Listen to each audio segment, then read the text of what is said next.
Powering on the system.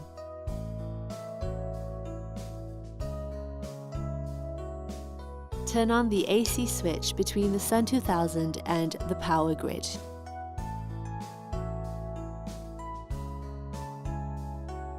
Turn on the DC switches on the SUN2000.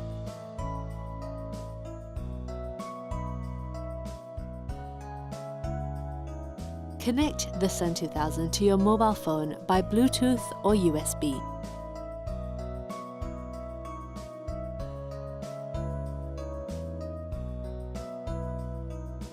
Enable the Bluetooth function on your phone for connection to the SUN2000. Download and install the SUN2000 app. Log into the app and set parameters.